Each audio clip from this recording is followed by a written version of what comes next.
თუ იქნება საშუალება შემდგომ რაც შეეხება შიდა პოლიტიკური ძალების თემა მოხსენით, საქართველოში არ არსებობს პრორუსული პოლიტიკური ძალა, რაიმე რეალური ხელშესახები პრორუსული პოლიტიკური ძალა, ამიტომ საქართველოში არის შიდა პოლიტიკური კონსენსუსი, ევროატლანტიკური არჩევანი არის ქართული პოლიტიკის არჩევანი და ამიტომ შიდა წინააღმდეგობა საქართველოს ხელისუფლებას რუსეთთან მიმართებაში არ შეხვედრია. წინააღმდეგობა იყო სხვა ტიპისა. წინააღმდეგობა არის ერთი კურსი რომ არის დეკლარირებული და მეორე რო კეთდება. რომ არის დეკლარირებული ძალიან მკვეთრი კურსი რუსეთთან მიმართებაში, ხანდახან არაკორექტული ფორმებითაც და პარალელურად მიმდინარეობს რუსეთისთვის მთელი ქართული ენერგეტიკული სექტორის გადაცემა. ხელისუფლება არის არაკვალიფიციური, ის არის წარუმატებელი, მან წააგო ომი, ის წამოეგო პროვოკაციას, მან გააყალბა არჩევნები, მას არ აქვს საშინაო და საგარეო ლეგიტიმაცია იმ გამოწვევებს, რაც არის საქართველოს წინაშე, ეს ხელისუფლება ვერ გაუმკლავდება, ამიტომ არის ახალი რეალობა, ამიტომ ჭირდება საქართველოს ახალი მანდატით აღჭურვილი ხელისუფლება, ამიტომ ვითხოვთ ჩვენ არჩევნებს. ნახოთ რას პასუხობს ბატონ დავით, თუმცა ამის შეფასებაც იქნება რეკლამის შემდეგ, რამდენიმე წუთში. დაგვალოდეთ. თბილისის დრო უცნობი კავკასია ეთერში ბრუნდება, ბატონ მურთაზ, ბატონ დავით ბრძანებდა რეკლამაზე გასვლამდე, რომ ხელისუფლების ხარისზე იყო საუბარი. ამ ხელისუფლებამ წააგო არჩევნები, უბრალოდ გააყალბა არჩევნები, წააგო ომი დაკარგა ტერიტორიები, მოხდა მისი ჩათრევა კონფლიქტში, ვერ უზრუნველყო ქვეყანაში დემოკრატიის განვითარება.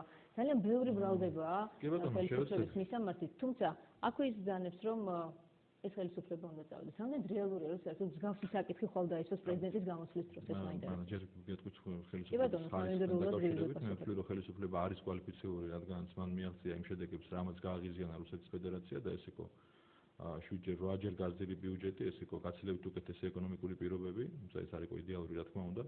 ეს იყო უკვე ბოლომდე ჩამოყალიბებული სახელმწიფო ინსტიტუტები და სახელმწიფო სისტემა, ყველაფერმა ამან განაპირობა რუსეთის აგრესია.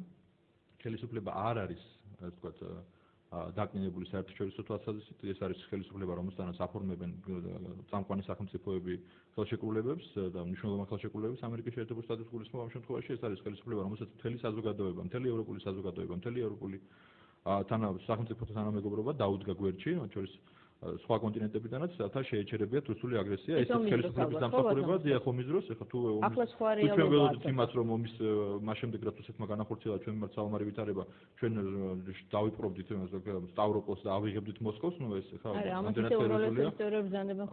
არა, უნივერსალურსაც არასდროს ეს ყობა ეს მოლოდინი ქონდათ ინტერესობის წევრებს. და ამას ეძახით ეთქობა თქვენ ომის მოგებას, მე პირადად მიმაჩნია, რომ მაშინ როცა ხელისუფლება მოახდინა რუსული აგრესიის გაბათილება და შეჩერება, ეს იყო მიღწევა და ეს იყო სწორედ ჩვენი საგარეო პოლიტიკის შედეგი და იმ სახელმწიფოებთან ეს თქვა ამ ბოლო წლების განმავლობაში აწყობილი ურთიერთობის შედეგი, რამაც გააჩერა რუსეთი თავის მიზნით. გამოდით, ხალხი შესაძლებელი იყო თავიდან აცილება ამ კონფლიქტის ვარდნობა. რაც შეეხება თავიდან აცილებას, მე გითხარით კიდევ კიდე ერთხელ გავიმეორებ. ჩვენ ხელისუფლება ყოველ თავის გამოსვლაში, განსაკუთრებით პრეზიდენტი გამოირჩეოდა. თქვა ამ თვისებებით, შეიძლება ესე ითქვას, ბოლო წლების განმავლობაში ის მუდმივად აფრთხილებდა ყველა პოლიტიკურ ძალას შიგნით და მათ შორის საერთაშორისო ორგანიზაციებს, უცხოელ სახელმწიფოებს, ჩვენ მეგობარ სახელმწიფოებს, რომ რუსეთი ამზადებს აგრესიას ჩვენ წინააღმდეგ, ასე რომ ხელისუფლების არ გაფრთხილება ჩვენთვის ცოტა კონტექსტთან მაყურებელი პოსტი დაფერხაზე, თუ შეიძლება რომ მოусმინოთ შეკითხვას, დიახ, თქვენ პირდაპირ ეთერში ბრძანდებით, გისმენთ. საღამოშიდობის. გამარჯობა. გამარჯობა გისმენთ. ბატონ ბერძენიშვილთან ამას ერთი შეკითხვა. დიახ, ბრძანეთ. დიახ. მე მესმის რომ იგი ოპოზიციონერია და ვალდებულიც არისო გააკრიტიკოს ხელისუფლება. და ეს ხელისუფლება გასაკრიტიკებელიც არის ბევრ რაღაცაში. ნუ რაღაცა უნდა ნახოთ კარგით რას გაკეთდა. ცალსახა უნდა იყოს და თვითმიზანი კრიტიკა. მაგრამ არის დობის ფაქტორი. ვინ აკრიტიკებს? 90-იანი წლების მიწურულს ბატონი ბერძენიშვილი და მისი ნუ ასე ვთქვათ თანამებრძოლები, ყველა მიწის სახელები იბრძოდნენ მაშინდელი მთავრობის წინაშე. და ის მთავრობა ხალხის მიერ იყო არჩეული. პირველად გააკეთა ხალხმა თავისუფალი არჩევანი, დემოკრატიული ხელისუფლება ერჩია. დემოკრატიული წესით უბრალოდ. და მოკლედ თუ შეიძლება ან პოლიტიკური ანალიზი არ მოვისმენთ ჩვენს ეთერში უკაცრავად. დიახ, ეხლა დავამთავრებ. და მაშინ მათ ხელი შეუწყეს ხუნტის მოსვლას. როდის იყვნენ ისინი გულწრფელები მაშინ თუ დღეს და არის თუ არა სანდრო ჩვენი მხრიდან როდესაც ეს ხალხი აკრიტიკებს რო არ აკრიტიკებდეს ისეთი ოპოზიციონერები რომლებიც მაშინ არ იყვნენ გასვლილი შავბნელ საქმეებში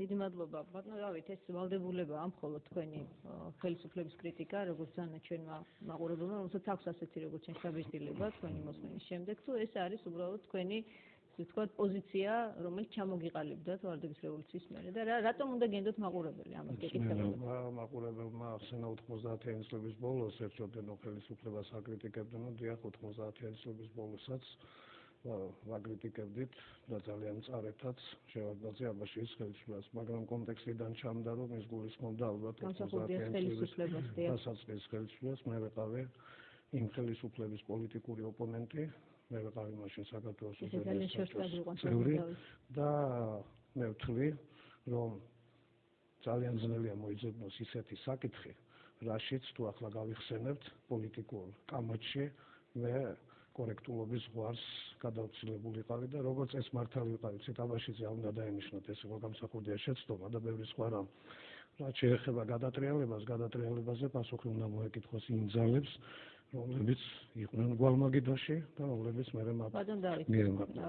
ეხლა რაც შეეხება ხელისუფლების დღევანდელი ხელისუფლების მიმართ დამოკიდებულებას რატომ უნდა გენდოთ ამას გეკითხებოდათ მაყურებელი რატომ უნდა გენდოთ სულ აკრიტიკებდეთ ყველა ხელისუფლებას რომელში შევწდით რომელი ხელისუფლება იყო წარმატებული საქართველოში ჩვენი მოთხოვნილება არ არის მუდმივად ვიყოთ კრიტიკოსები მე სააკაშვილთან ერთად ვებრძოდი აბაშიძე შევარდნაძის ხელისუფლებას და ყოფილა არის თვით ესეთი გარემაყურებელი და კომუნისტების დროსაც სხვა ქართველებთან ერთად ვიბრძოდით ჩვენ ვინც გვენდობა მე ვფიქრობ რომ ეს ნდობა იზრდება და თუ მაინც ესეთი კითხვა არის რეტროსპექტივით რატო უნდა გვენდოს იმიტომ რომ მართალი აღმოჩნდით ყველას კრიტიკაში ვერც ერთზე ვერ იტყვით რომ წარმატებული იყო ცხინვალის დაკარგვაში საქართველოს პირველი ხელისუფლება სოხუმის დაკარგვაში საქართველოს მეორე ხელისუფლება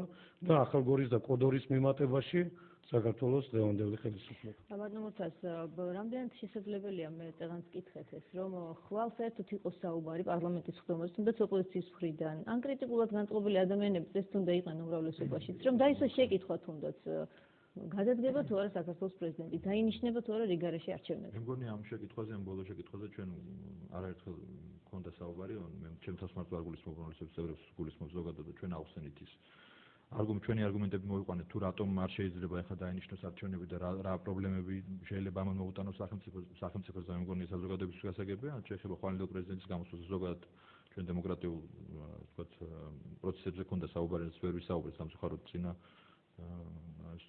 შემთხვევაში მე ვთვლი რომ პრეზიდენტი არ მოდის ხელსარიელი პარლამენტში მე ვთვლი რომ ბოლო პერიოდის განმავლობაში ძალიან ბევრი დემოკრატიული პროცესი განხორციელდა ეს იყო პარლამენტის როლიც და ეს არის ნაფიც საჩუქრთა ინსტიტუტის ინიცირება ეს არის პოლიტიკური პარტიების დაფინანსების ზრდა ეს არის